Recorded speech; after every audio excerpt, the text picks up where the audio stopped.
Okay, thank you. Good afternoon, everyone. This is the Tucson-Pima County Historical Commission Plans Review Subcommittee meeting of Thursday, December 8th, 2022, called to order at 1:01 p.m. And I'll go ahead and do roll call. Terry Majewski is here. Savannah McDonald? Here. Jan Mulder?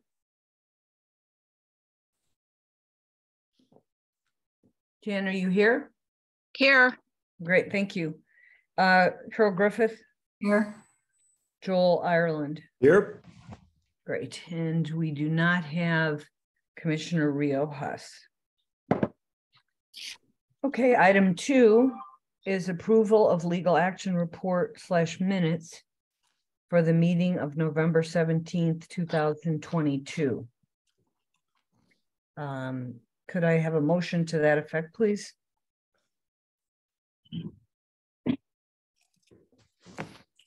This is Joel. I'll make such a motion. Okay, and who will second? I'll second. This is Carol. Okay, is there any discussion on those minutes?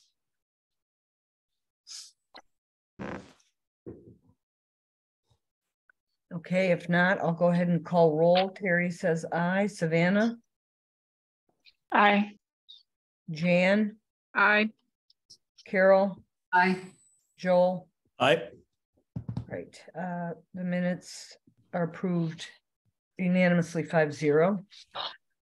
Item 3, excuse me, is historic preservation zone review cases. We review these under UDC section 5.8/TSM 9-02.0.0/historic district design guidelines and revised Secretary of the Interior standards and guidelines. So you said cases 3A and 3B are not here.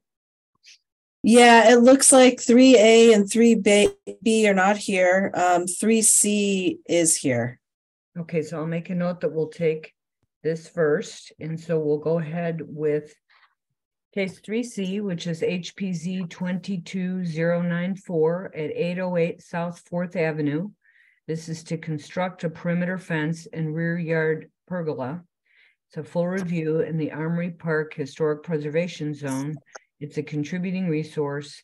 And Jody, would you give us some background, please? Yes. So this project went to the Armory Park Historic Zone Advisory Board on November 15th. It was approved unanimously, 6-0. It was approved. With any conditions? No conditions. So basically as presented. As presented, correct. Okay, thank you. And who do we have here to present this case, please? Stan Schumann. Okay, Stan. And you are with? I'm the owner of the property. Okay. Property owner. I just have to have that for the record, sir. Okay, would you like to go ahead and present? Sure. Stan, you want me to share my screen again for you? So they can see the fence? Yeah, it may be a good idea to do that. Okay.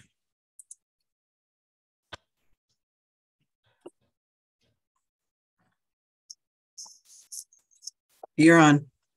Okay. First of all, Jody, you mentioned that it was a perimeter fence. It's really not a perimeter fence. It's only a new wrought iron fence along South 4th Avenue. And it's a new wrought iron fence per the design that's drawn in the bottom right-hand corner of the first sheet. So that is the only fence that I'm adding to this property. There are 5 or 6 trellises that I'm adding at different locations along the north and south property line that are directly adjacent to windows on the house that I'd like to use for a little privacy. We'll have the plants growing up on those. And the trellis design is on the right-hand side of sheet number 1. And we have 3 trellises on the south elevation property line, 2 on the north, and then one at the pergola in the back of the residence.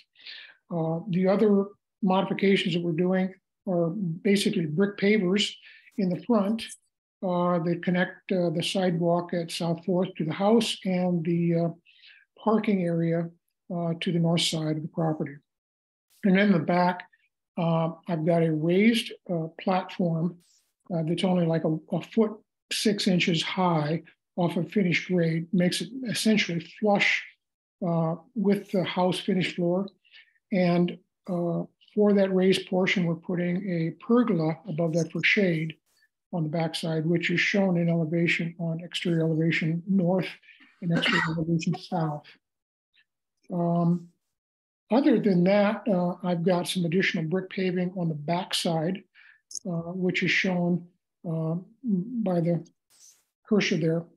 And it leads back to a planter that we'll have on the north and at the southwest corner of the property.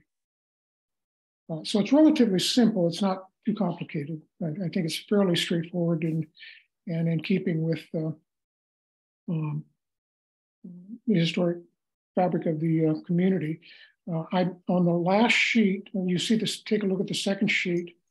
It gives a little bit more detail on the pergola. And then Jody, I don't know if you have the last sheet or not.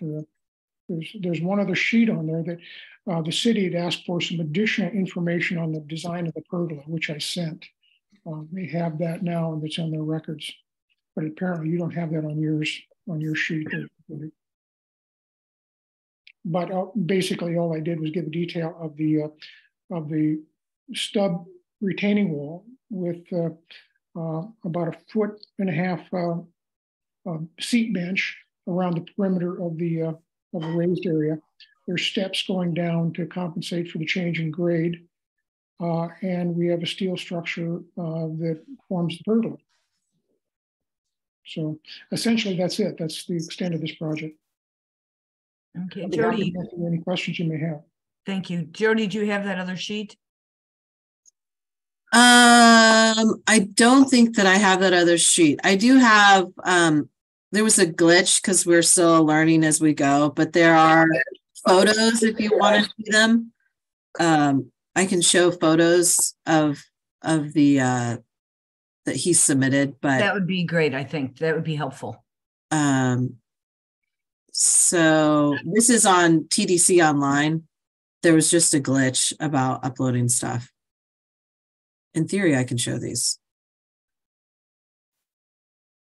Oh, it's down here. Sorry. I'll figure them out eventually. Oh, there's the front. Yeah. So here's the front of the house.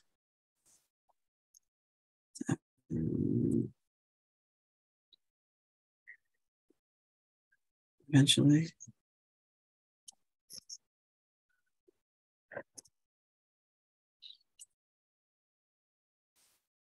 That's the north elevation, and you might be able to see a very small portion of the pergola, which is behind the furthest west portion of the house. You might be able to see a little bit of it, but you'd have to be at the right angle and the right location in order to see that. So it's the pergola really, and the raised raised area in the back is not really going to be seen from the front. Okay, I'm confused. So the pergola is already built? No, that's what the permit is for. Okay, so it's just, okay. Yeah. And that's the south elevation.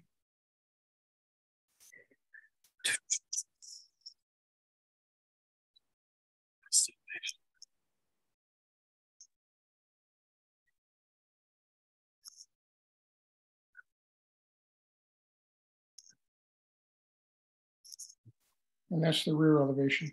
That's where the pergola will be. Okay. And it'll be just slightly higher than that low roof that you're seeing right above the window and the door. But it won't be attached, correct? No, it's not. There's no physical connection to the house at all. Okay, and then basically the front view of the house is where the perimeter, the front perimeter fence. It's not a perimeter fence. Yes, you it's see front in the fence. lower left-hand corner, you see a section of the chain link fence. Right. It's there. That's where that wrought iron fence will go. Take the chain link fence out, and I'll have a wrought iron fence in. Yeah. in place of it. So what is the relationship in height of the new fence, the proposed fence, and the chain link fence? The proposed fence is about a foot taller than the chain link fence, but it's at the same height as the two wrought iron fences on either side of the property. But you don't have the exact height? Yes, it's on the drawings. Yeah, I'm not. Let me see if I can pull it up. Yeah, it's just very small here, and I It's didn't. 5 feet total. Yeah. Okay. And that falls within the guidelines for fencing, and right, in Emery Park? Yes, Yes, it's my understanding it does, yes. Jody? Correct. They approve this. Yes, so everything's fine. Okay, well, those are my questions. Commissioners, who would like to start? I had just a question, and I think if I read the drawings correctly, the trellises are not going to be connected to the house. They'll be like freestanding. Is that correct? That's correct. They'll be located right on the property line. They'll be separated from the house and located right on the property line. All right, thank you. I thought that was the case, but the drawings are really small. So on my computer they are, so I wanted to verify that. Thank you. Savannah, do you have anything? No, the only thing was I noticed that trellis are 8 feet tall, and so that is that acceptable? That was okay with the guidelines as well. Wasn't sure. Correct. They were fine with that. Okay, that's it. Thank Very you. clear. Thank you. Joel? Yeah, can I just ask a couple, I have just a couple general questions. This is Armory Park. What is the period of significance for Armory Park? What is it here? Their period of significance goes to, I think it's 1948, but I can look it up and I can get back to you. Okay, thanks so much. And is this a contributing structure? It is. Yes. Good deal. All right. Yeah, those are just my questions. Thank you so much. Good job. Hey, Jan? No, I don't have any questions. It seems pretty clear. Thank you. Okay, would someone like to make a motion? I will. This is Carol. In the case of HPZ 22-094, 808 North 4th Avenue in Armory Park, I would move approval as presented. Do you recommend approval? Recommend approval. It's South 4th. It's Jan, sorry. I'm sorry. Second. Okay, is there a second? I'll second. Jan, okay. That was you, Jan, seconding, yes? Yes, ma'am. Okay, is there further discussion of the motion?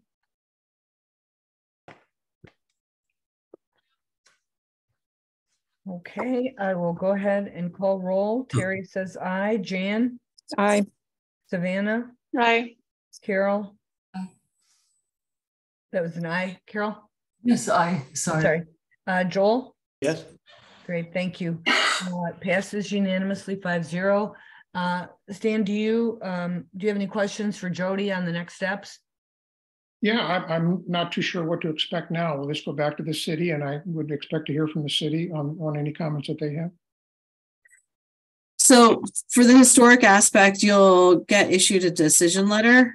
It'll be signed by the Director of Planning and Development Services, noting if it's approved or not and any conditions associated with the approval. We'll take that, submit it with your paperwork through TTC online, and finish out the permitting process.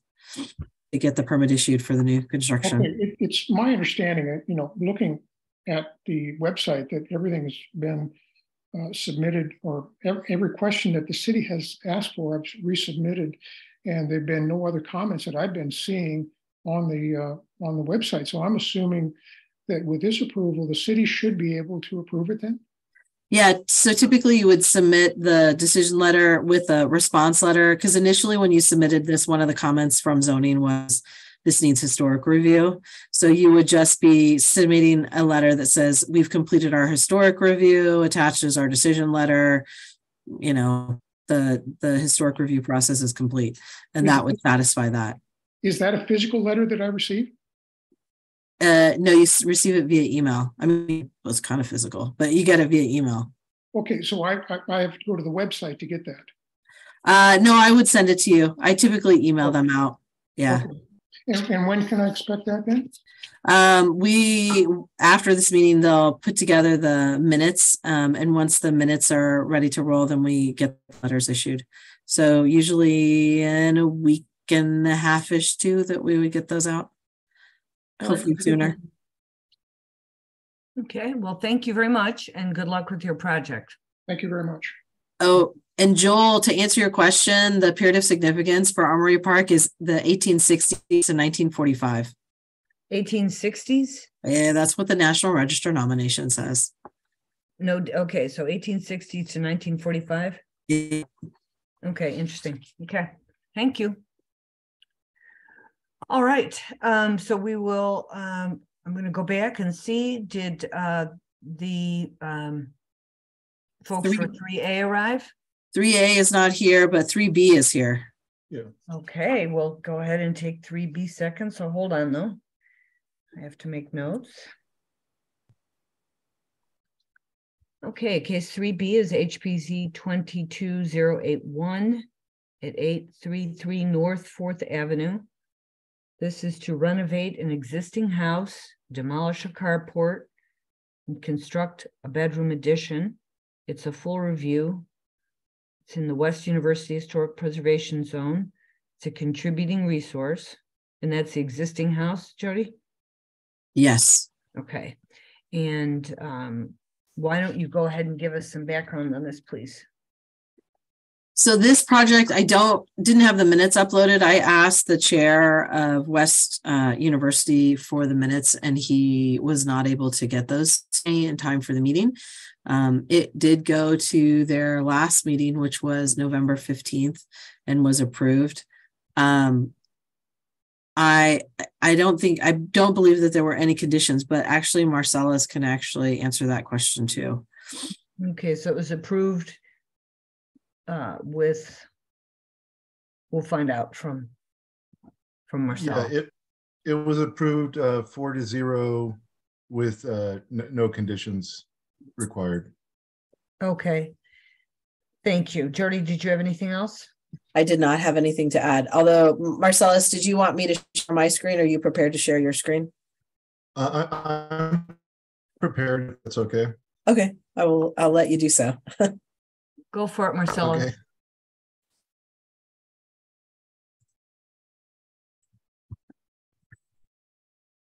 Okay. Okay. So like you said, it is to renovate the existing contributing structure, a large 2-story structure on 4th Avenue, and to renovate a non-contributing structure at the back of the property along Herbert Avenue.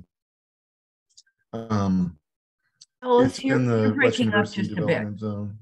You're breaking up. My apologies. Yeah, if you could. Can you hear me now? Yeah, that's a little bit better. Thank you. Okay. I'll just talk a little bit louder. Thank you. I'm recovering from the flu, so I apologize. Oh, I'm sorry. Voice is weak. Oh, no, it's okay. Yeah, so the proposal is to make minimal changes to the existing contributing structure, and so I'll concentrate on that first. This is the structure. I'll tell you at the end, but it was built in the first decade of the 20th century, 2-story structure, and we want to make changes to the exterior only to the back, which was a porch at some point that was later enclosed. So we're not making any proposal to change the front and side facades, only to replace or refurbish windows as necessary, but no changes to openings, etc. So the basic plan is to just repair. Well, I'll focus on the elevations first. So on the front, we would only be repairing or replacing in kind the windows and doing repairs to stucco and painting. And then we were proposing to change an existing wooden fence along the side here to a metal fence with a larger vehicular gate. The other thing is there is an existing hole, or kind of hole cut in the front retaining wall, and we would like to expand that to have a driveway, and I'll make a more thorough argument on that in a second. And then on the back, this is the 4th Avenue side. We want to take, this is the existing structure, I mean, existing elevation and proposed elevation. We want to minimize the windows, take out these, which were added later after the initial construction, put in a more narrow window and remove this little window at the base. And then the back, on the bottom floor, we want to change the doors and windows on this back enclosed porch area. Right now, there's a single metal door and a large single pane kind of bay window that's just basically glued into the opening. It's not really a window, it's like a pane of glass glued into the opening. And replace that with 3 wood casement windows and another wood casement window. All the replacements would be wood casement or double hung in compliance with the neighborhood guidelines. And just to go back on the plans here real quick, explain that. So all those changes are just in that back porch. So the existing first floor plan has this big single pane window and a door. We would like to reconfigure the existing bathroom into another area, have 2 doors, and we're changing out some interior stuff, but it doesn't reflect on the exterior, on the main masonry part of the structure. And then upstairs, it's a similar thing. No changes to the exterior of the masonry structure, just changes to the later enclosed porch. And just to show you real quick, that existing wooden fence is right here. So we're basically replacing it, same height, just different material and different gate configuration. And then this structure in the back is an historic structure that used to belong to Trinity Presbyterian. It was a classroom structure that was in their compound, and they were getting rid of it. It was relocated here, and I believe in the 90s, I believe 94, and renovated at that time. They did an addition to the back to make it into kind of a duplex. And we're proposing, so the existing structure is this masonry structure with steel casement windows that was a classroom, has clay tile roof. In the 90s, they put a frame structure on the back and a large, just kind of cantilever carport. And we would like to tear down this addition from the 90s and put in a steel frame, basically turn it into a duplex here, so that this part, the masonry part, would be the same. We refurbish the existing steel casement windows, but we would tear off this back part and build. So this is the back from Herbert Avenue. We would tear down this carport and this back addition and add on this 2-bedroom addition, basically. This is it from looking from the north. This is the 90s addition with the carport. This is the 2-bedroom wing added on. And we're replacing the tile roof with a steel corrugated roof. The tile is in bad shape. Across the place. It's not characteristic of the rest of the development zone or the neighborhood in general. And then this is, there used to be a little porch like this before it was moved in the 90s, and we're basically replacing that. So you can see that here. Right now there's some holes up here where they used to be the porch roof addition. So this is the east facade as it is right now with the tile roof. So the main changes here would be steel corrugated roof, and then just refurbish the existing casement windows where they are. This is a photo of what it looked like right before it got moved. This was sitting, that's Time Market in the background. It was in that parking lot where that new office building is sitting now. That's where it was. So right now it looks the same, except this is missing. So basically we want to put, all steel across the top of that. This is the back addition from the 90s that's seen from Herbert Avenue. And this would be replaced with the 2-bedroom addition with steel corrugated roof and wall paneling. Just to quickly go back, this is the cut in the retaining wall on 4th Avenue that was made by the previous owner. And we would like to extend down to the sidewalk level. There's already a curb cut from what we believe was a previous driveway that ran through here. So we're basically arguing to restore that. And it's not common for the neighborhood, but it's common for this area. So our house is right here. And all along here, there are street level driveways in the front. So this is the block to the north. You can see several driveways coming off the curb.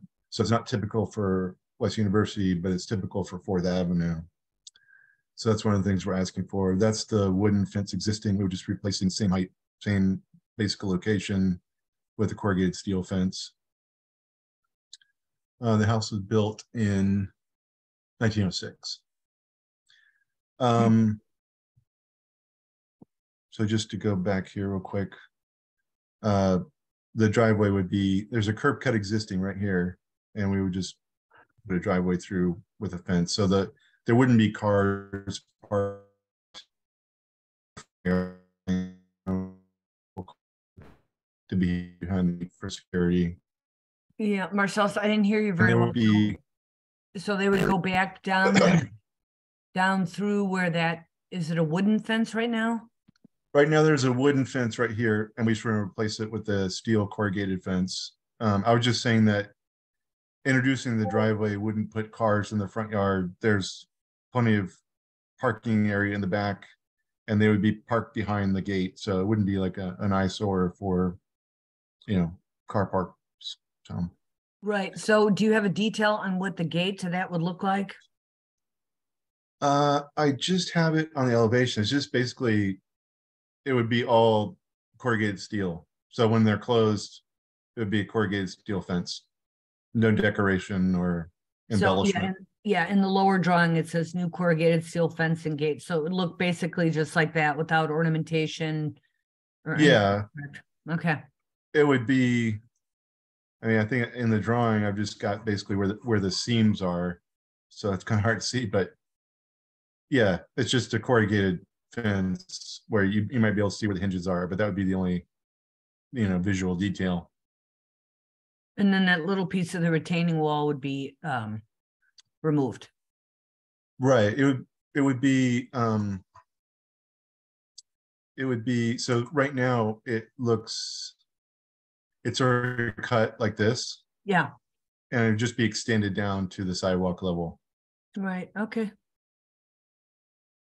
Sorry to interrupt, but I decided to ask while you were talking. No, I believe that's it, except for questions you may have. Okay, well, who would like to start with questions? I have a couple. Okay. With regard to the guest house in the back, am I correct? Did I hear that is a contributing piece to this, even though it's an eligible property, even though it had been moved? Is that correct? No, it's it was built, we believe it was built in the 40s, which is after the 1930 cap of significance. And it's not listed as a contributing structure now. I don't believe it ever has been. Okay. So only the front two-story structure is contributing. Okay. And with the the guest house as well, you'll be putting corrugated metal on the walls of the structure as well as the roof? Of the new addition, yes. In the back. The existing masonry is stuccoed two-width brick, and it would just be repairs to that. But the new addition would have corrugated, and that's consistent with. Let me go to the development zone. It's not technically in our development zone, but as you go along Herbert Avenue, so here's the back structure. If you go along Herbert, this structure, this structure, this structure, and this structure are all corrugated roof and sided. They're basically sheds, but that material language exists on the alley right now. But sorry to interrupt, but not as a residence, right? They're sheds. No, but as secondary, there are sheds and garages and things like that. They're non-contributing accessory structures. Okay.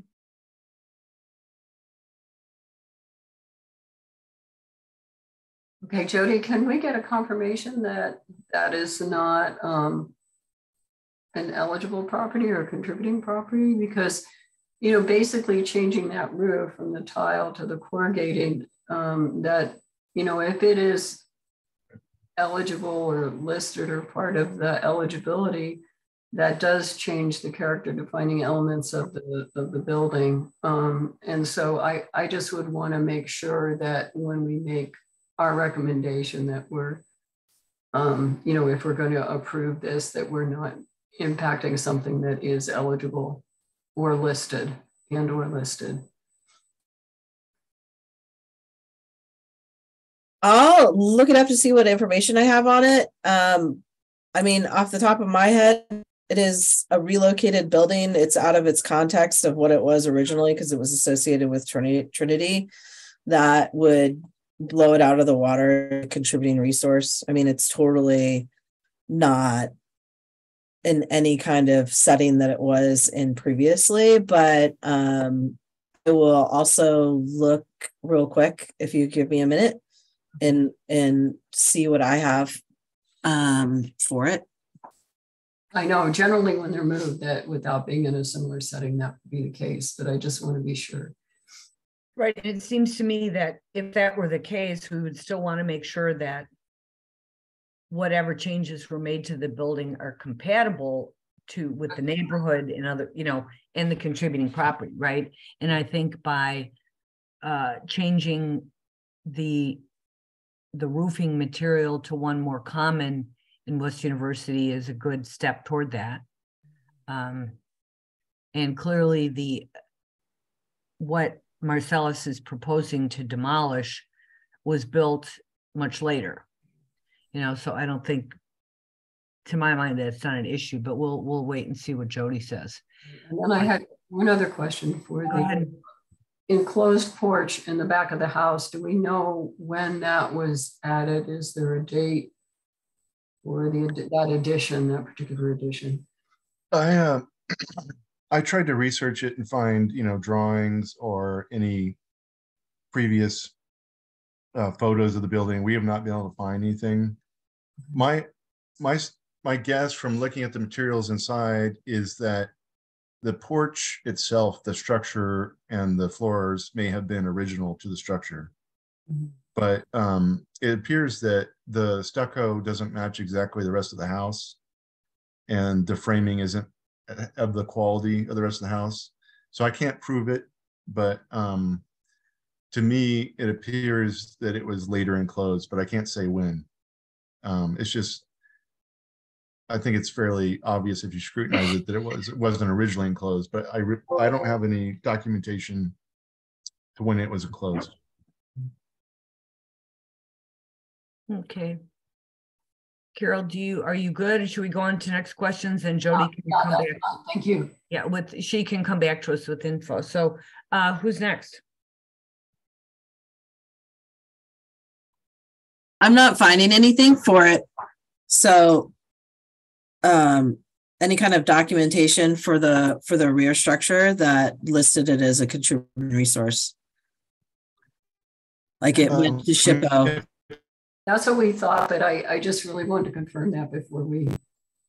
Yeah, when we've relocated buildings, like when we did the ones on Broadway and stuff, we went to SHPO first and we did the addendum forms, the continuation forms to list it as a contributing resource. And I didn't see anything in the record. So I think it was relocated here and they didn't. It was already marked as non-contributing because of the change in setting and everything like that. And so they just said no, and they relocated it here anyways. I'm going to hazard, I guess. Okay, Marcellus.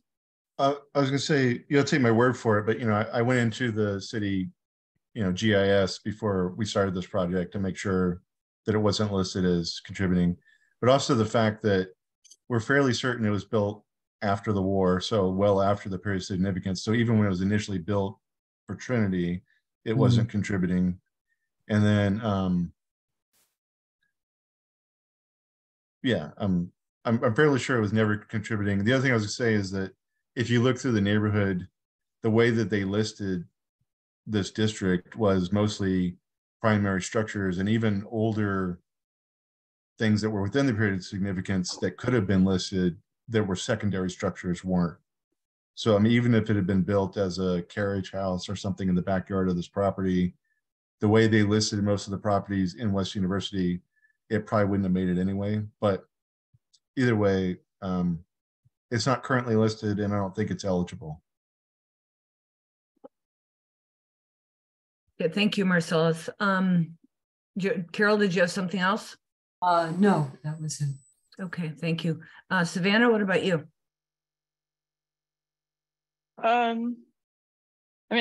was curious about the corrugated siding and the context of that, but I guess I don't quite understand the character of Herbert Avenue to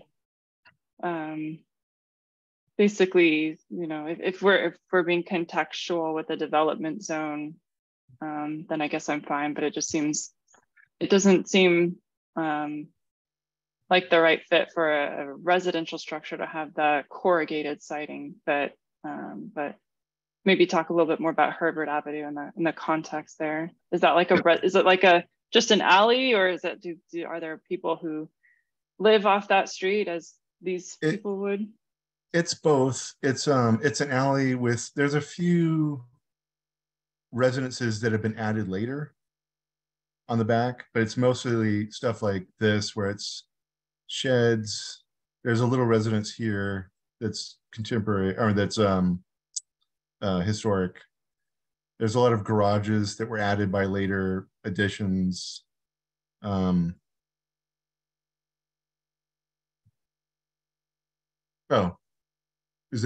that's Jody sharing, I guess. Yeah, that's me, just so you can get a. Thanks, Jody. God, you gotta love Google Street View. Right. But this is behind, so this is you, right? Yeah, that's correct. And then if you look, just kind of going south, this is the south. Okay, thanks, that helps. And did West University have any discussion on the material as a building siding? No, they did not. Oh, there's a garage there.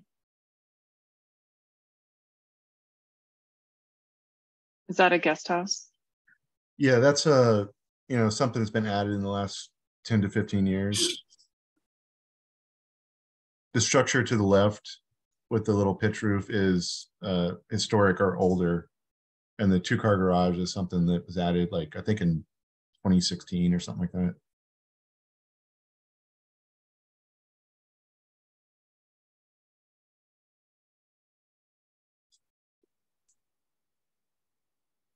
Okay, well, that was really all my questions for now. Okay, thank you, Savannah. Joel, what about you?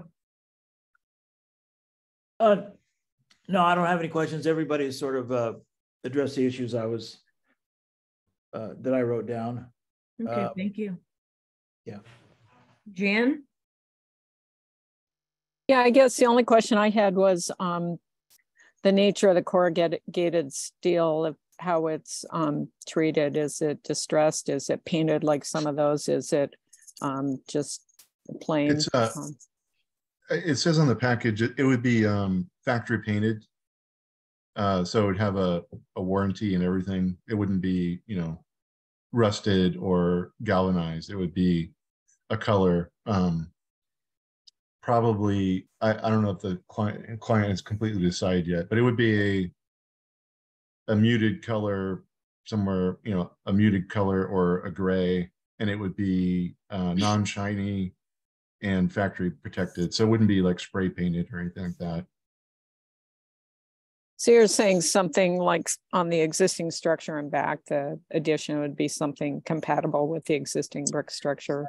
Yes, correct. But also it would have a, you know, a durable finish to it that wouldn't be rusting or, you know. Got it. And are you thinking that the structure is going to be the same as the roof, or it'd be different than the roof and the fencing? The structure, the walls would probably be a lighter color. Mm-hmm. The roof, you know, whatever we put on to replace the tile, you know, obviously it'd all be one color. Yeah. And then the walls would be a lighter color to harmonize with the stucco on the masonry structure. And then the front fence gate? The front fence would, would be whatever is used for the back gate, the back, you know, corrugated, something neutral. Okay. Thank you. Yeah, thanks. Anyone else? Have something else? Okay, let's, who would like to make a motion on this case?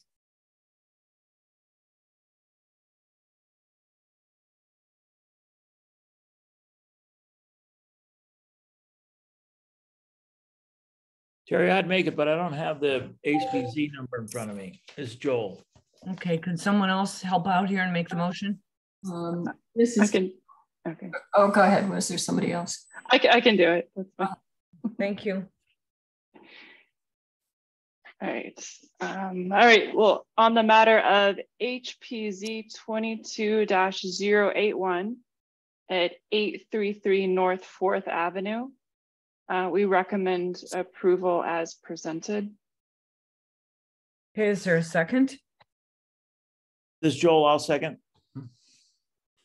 Any further comment, discussion? Okay, if not, I will go ahead and call roll. Terry says aye. Carol? Aye. Savannah? Aye. Jan? Aye. Joel? Yes. Okay, thank you. That passes unanimously 5-0. And Marcellus, I'm sure you are familiar with the drill. So Yes. any other questions though that you might have? No, I just want to say thank you for your time. Yes, and thanks, Jody, for showing those additional images. That was helpful. Yeah, and, thank you. Okay, thanks again. So who do we have now? I do not think 3A is here. But there's a new person that popped on, Galaxy S8 Plus. And I don't know who that is. And I assume, Larry, you're with the Oracle Road project, right? No, I'm with Marcellus, so I'm done. Thanks. Oh, okay. Yeah, before you go, let me see. Thanks, Larry. Larry Medlin. Okay. Also with, I'm losing it here. I'm not taking my notes on all the people. So Larry Medlin, he's the owner of 833 North 4th Avenue, or one of the owners. Larry Medlin is, right? That's correct. Okay. One of property owners. All right. Thank you. That's really helpful. And if somebody could unmute whoever is Galaxy S8 Plus and let us know who you are, that would be appreciated. Or not. Hold on, let me see. Otherwise, we're ready to roll for 3D. Okay, hold on just a second. I'm asking this person who they are, but I don't know if it will chat because they're on the phone. Okay, let me just see where I am. So, Savannah, do we have a lot of discussion about minor reviews, Jody, or does Savannah need to come back on? We don't have really any discussion about minor reviews. Okay, so what we're going to do is if 3A doesn't show up, and it doesn't look like they have, right? So then no. Yeah, and so Savannah, we may need to text you to come back on, but otherwise, unless you're dying to come back on. It'd be great to pick up my kids on time. So Yeah. if I can not come back on, that would be great, but whatever you need. Okay, let's do this. So we're going to say heard third, and so you're going to recuse and leave. Is that correct? Yeah, are we on 3D? Yeah. Okay, yep. Okay, so I have you recusing at 1:47 and leaving the meeting. So good luck picking up your kids. Thank you, Savannah. Take care, guys. And left meeting. All right. So we're going on to case 3D, which is SD-1122-00003 at 22425 North Oracle Road. It's the Milagro on Oracle. This is an adaptive reuse and new construction for a 63-unit LIHTC affordable housing project for supportive senior living. It's a full review. It's in the Miracle Mile National Register Historic District, and pieces of this are contributing, correct, Jody? Correct. All right, and it will be following the rehabilitation standards. It's a GRIDUOD project. And Jody, will you be giving us background on this, or? Maria was here. Maria is trying to attend 2 different meetings. She's normally the person I would have give the background, but it is a, as you noted, affordable housing project consistent with the programmatic agreement. These reviews come through PRS for consistency with the Secretary of the Interior standards. You had previously seen this project as a courtesy review just last month. They are, in putting up this, as you noted, there are parts of it that are contributing resources. It's essentially a bookend. Each of the bookends are the contributing motels, and then the middle part is the new construction. They will be doing the 4 stories in the middle, and then they'll be rehabbing the existing historic contributing hotels to also be senior supportive housing. As part of this, it's our first project that is in the Grant Road Incentive District. Did I get that right? I never get the I, which is the first time that we've used this process, but as part of the grid process, they actually do, like any UOD, because it's a contributing resource, have to come through PRS too.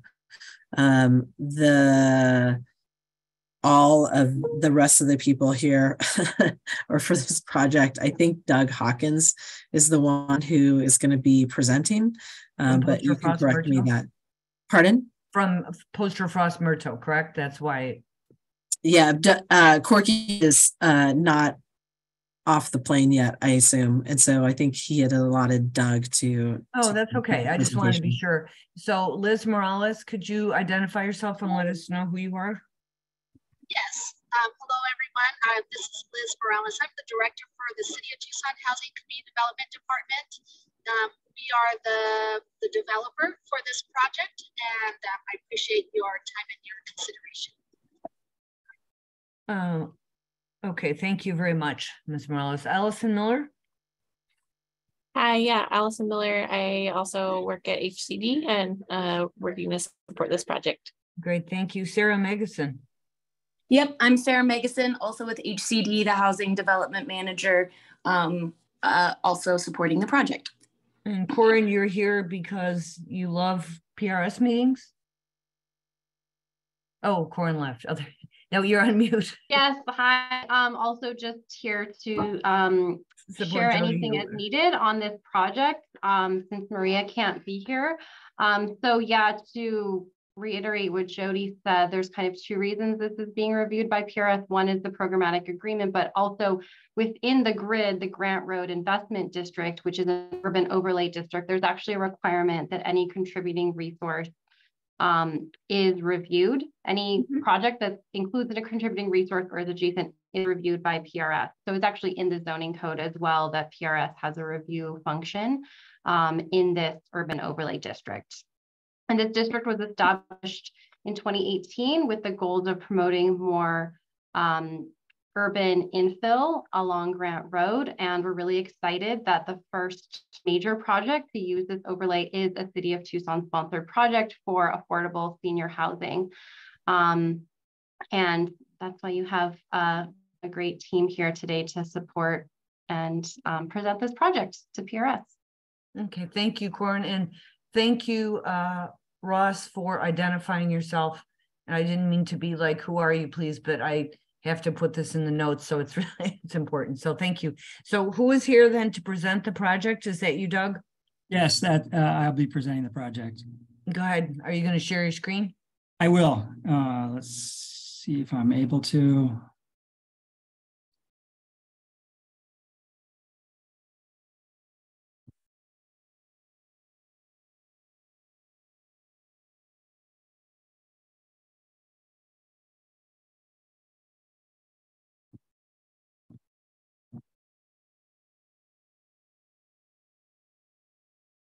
Not seeing the document that I need. Oh, and it looks like Corky just joined too. Corky just joined, okay. So if Corky's on the line, he can go ahead and, Corky, are you there?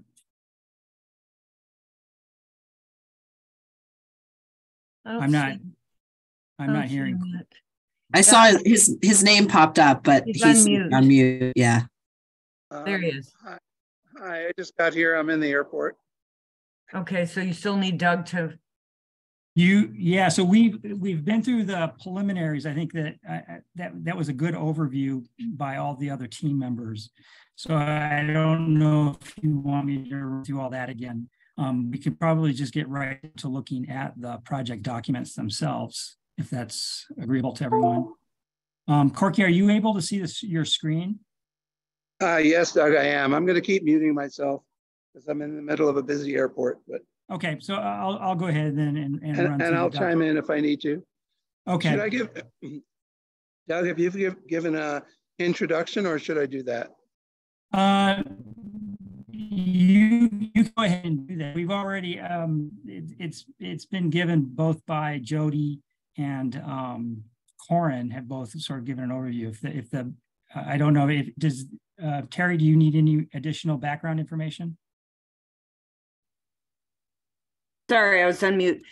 Corky, we've heard this before, the beginnings of it, and also Jody and Corin spoke about the Grant Road, the incentive district and so forth. So I think, why don't you just go ahead with what's different than what we heard before and just summarize that, and we'll ask questions.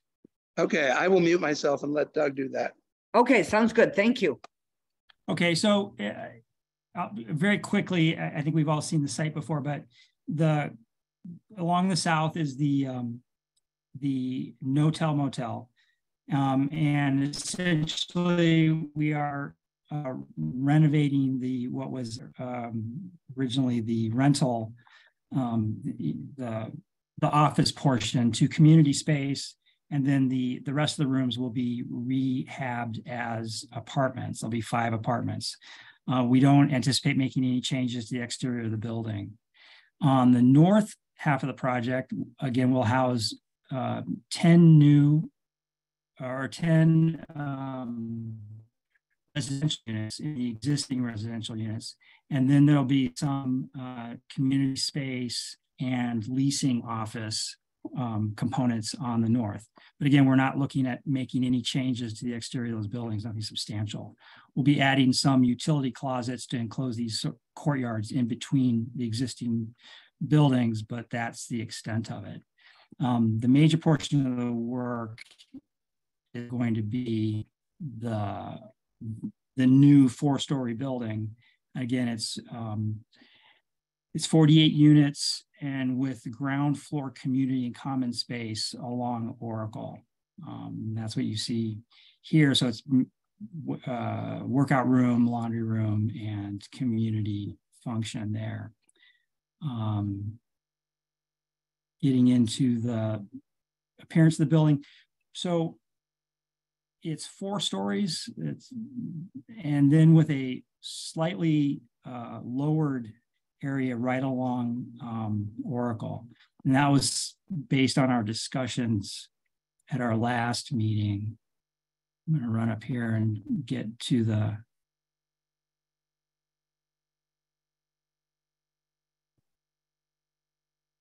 better pictures of that. So based on our previous conversations, we had talked about lowering this section of the building down to 25 feet and to sort of mitigate the height of this, larger structure. And so that's our response there. And the sort of most critical aspect of the building is to break down the scale of it as you get towards these more historic portions of the buildings or the project.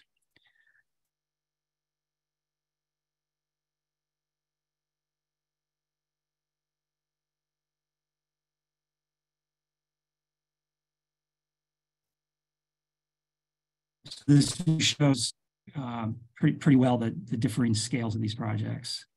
The 4 stories and the single story on the north and the south.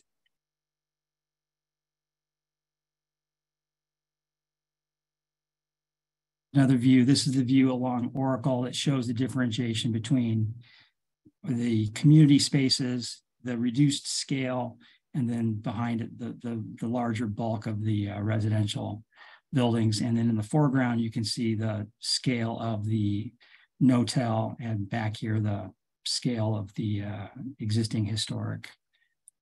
And then I think here we're trying to show, one of the comments we had gotten last time was trying to retain some of the openness of the driveway that used to serve the no-tell motel, and just to maintain that character of a vehicle-based, car-based motel. And so we've tried to do here is, while we're developing exterior community space here, we try to leave some opening and some indication of what used to be there.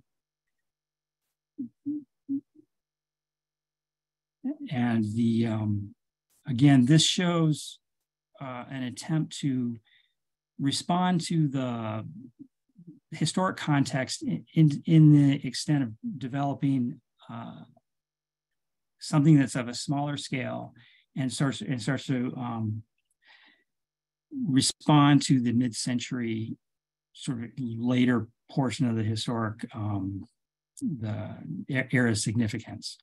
So we've tried to use some elements that are reminiscent of the breeze blocks, some of the paneling systems that you might have seen, and creating a smaller scale on that street.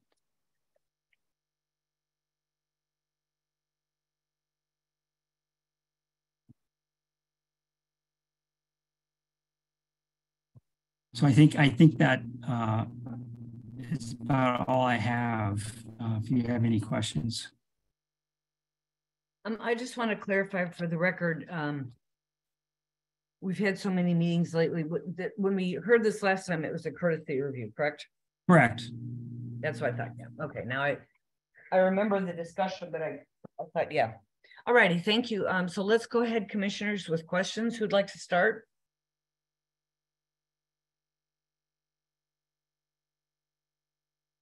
Carol, do you have anything? No, I really don't. I wish there was some way the no-tell motel signage could remain. I think it's kind of cute that it will be senior housing now. So anyway, but thank you. I appreciate your trying to respond to some of the comments that we made the last time. And I have no further questions. Okay, I just have a quick question. Is the motel as it currently exists, was that documented, Doug and Corky? Yes, we have measured drawing. We have measured drawings of both those buildings. What we have not yet done and is we will do measured drawings of the northern part of the no-tell motel, which we have authorization from both the City of Tucson Historic Preservation Office and SHPO that we can take down that slightly later addition to the no-tell motel and not lose its listing and not make us ineligible for the GRID. But we will go ahead, now that the city owns that property, go ahead and do documentation of the portion that we will be demolishing. Although we do have full documentation of all of both motels. Okay, except for that north portion. Yeah, and what about the signage? We have photographs, but we have not in an organized manner done that documentation, but at your suggestion, we're happy to do that. I think that'd be great. And it's not a neon sign, is it? I don't recall that it is. No, it's a yellow sign with black letters. Yeah, I remember it now. The yellow sign lights up and the black letters show. As you know, it was the Anza Motel at some point. Not always the no-tell motel, but we will document all of those signs. Okay. Thank you. Joel. Yeah, I don't have any questions. I think it's a good project, good presentation. Appreciate it. Okay, Jan. No questions or comments. Thank you very much. Okay, great. If there are no further questions, is someone willing to make a motion? Yeah, this is Joel. I'll make one. In relation to item 3D of our agenda today, SD-122-00003, 2425 North Oracle Road, Milagro on Oracle. I move that we approve it as presented. You recommend approval? I recommend, yeah, excuse me, that's what I do. Okay. Okay, thank you. Is there any further discussion?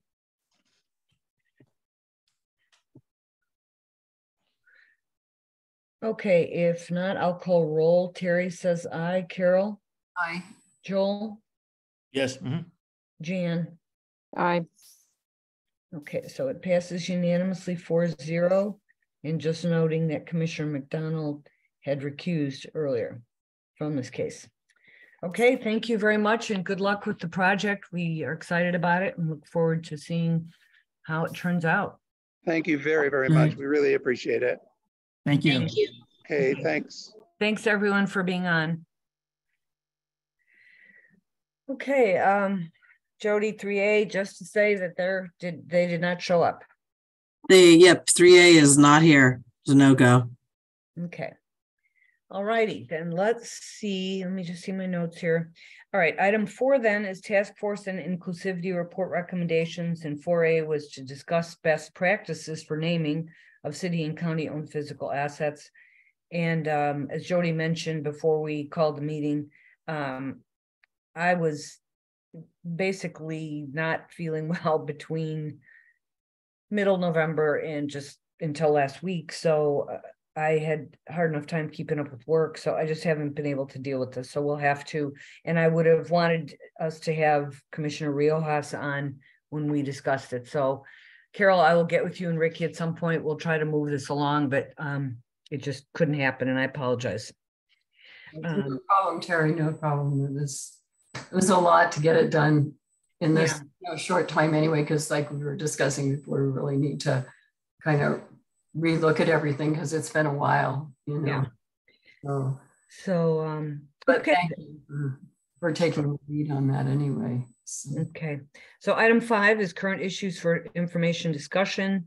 Item 5A is minor reviews. Jody, would you like to update us on that? We have actually not had any minor reviews since the last meeting. And will you be scheduling any? We will. Michael will be back on the 12th. He did a number of them before he left. He kind of jammed them all up before he left. So, and he's going to return, you said, on the 12th?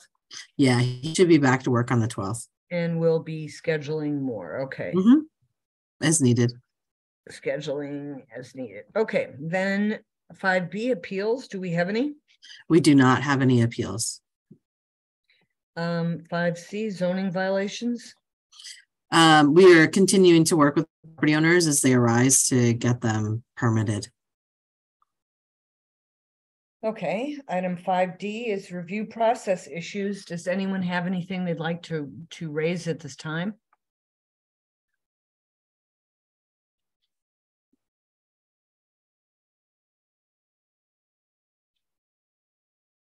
Okay.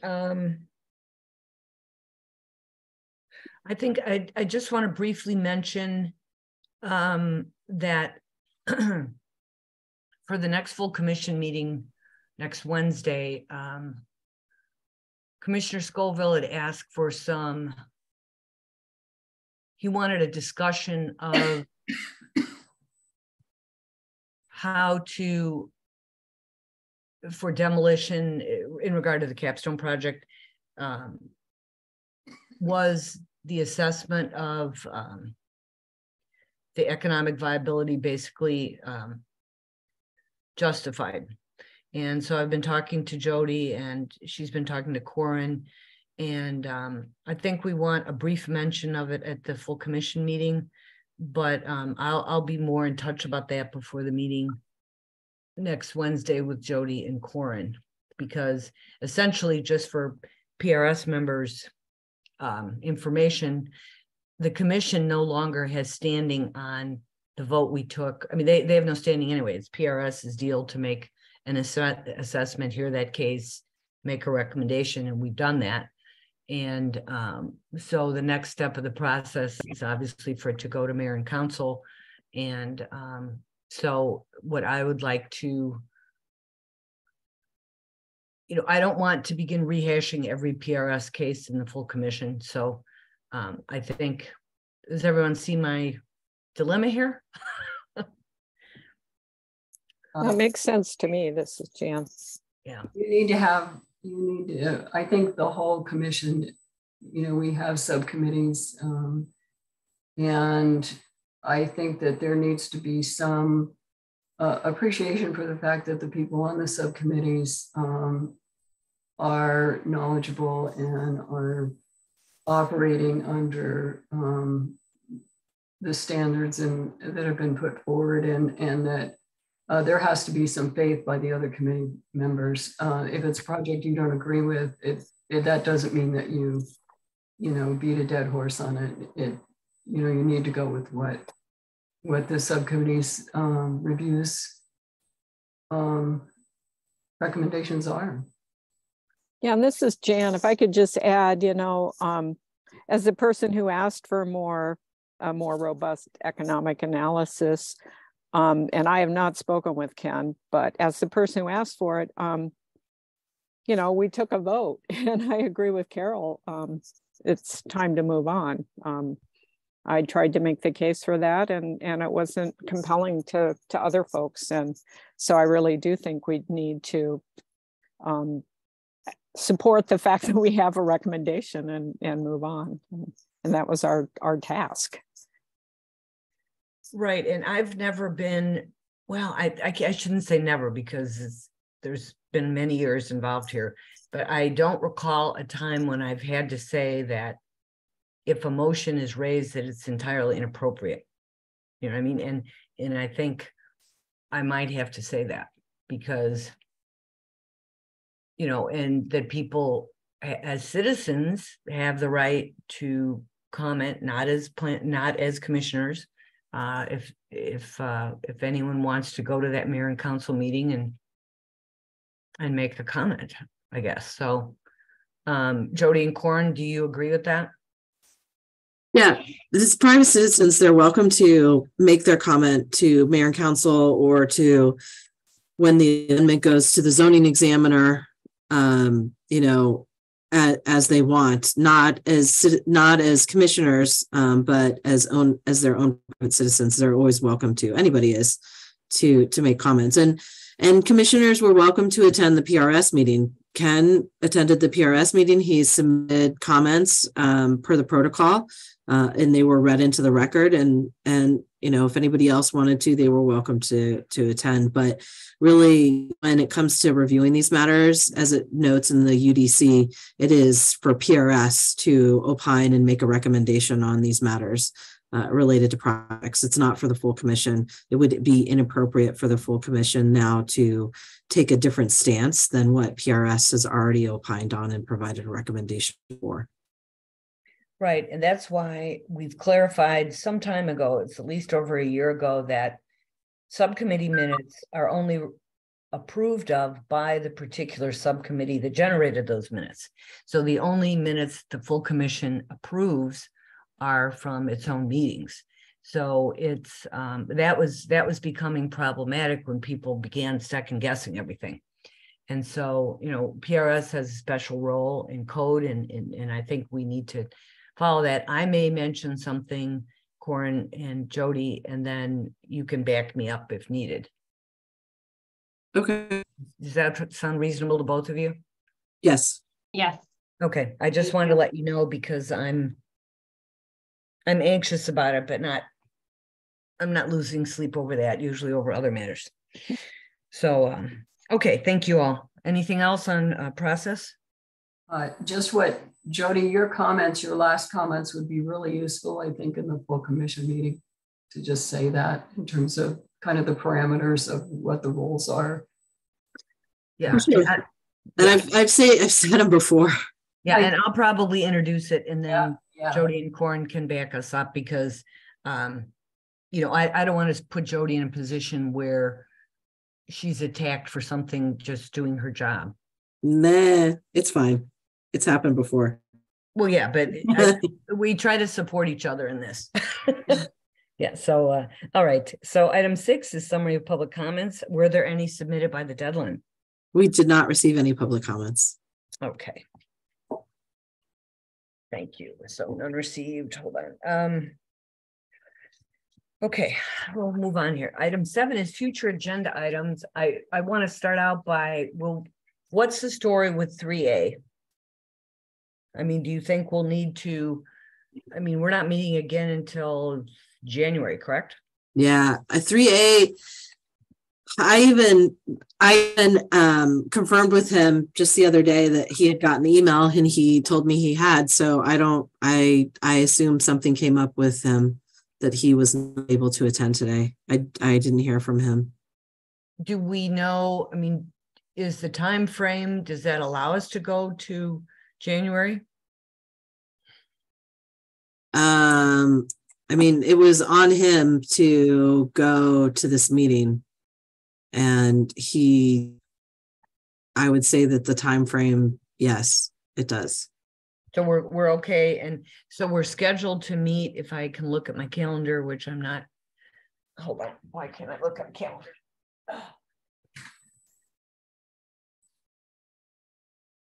So our next meeting is January 12th, correct? Correct. And so what do we have for that? Well, we have, in theory, 520 East 4th Street. We will also likely have a project associated with Siemens, which is in the Sunshine Mile Urban Overlay District. How do you spell Siemens? I think it's ZEMAN''S. Okay, and that's in that special Sunshine Mile thing, overlay. Urban overlay, yep. Then what else? Those are the two that I know off the top of my head that we'll be reviewing. we have still some meetings to come up next week, but actually the week after-ish. What's today? The week after for West University and Armory Park, which might put some items on the agenda, but that I don't know yet. So we haven't had those meetings yet. Okay, and I'll keep you posted on the best practices if that's doable. I'm actually going to be overseas, but I'm still going to do the meeting. So does everyone else think they can make the meeting on the 12th? Yes, I can. This is Joel. I can. It's Jan. Okay, what about Carol? I was thinking about going to the same meetings you're going to, but haven't totally made plans on it yet. It may not go through. I was waiting for my. Well, I mean, if you can't make it, because I know I will be in a place that week after the meeting where I've done many other meetings. It's just, and it's only 7 hours ahead. It's not like 8, like in the summer. So, and I just want to help, move things along. So we can ask Savannah, and Ricky might be able to meet at that time as well. So, so is that something you want me to do ahead of time, Jody, for people to get on their calendars, or what would you like to do? Sorry, can you repeat that? Do you want me to check with people now, or is it just too soon? Or just, we know that Joel and Jan can make it. I can make it likely. Carol doesn't know, and we don't know about Savannah and Ricky. I think I will probably end up sending, I don't think I have it on the calendar yet, but I'll send out the calendar appointments. So it'll put on everybody's radar.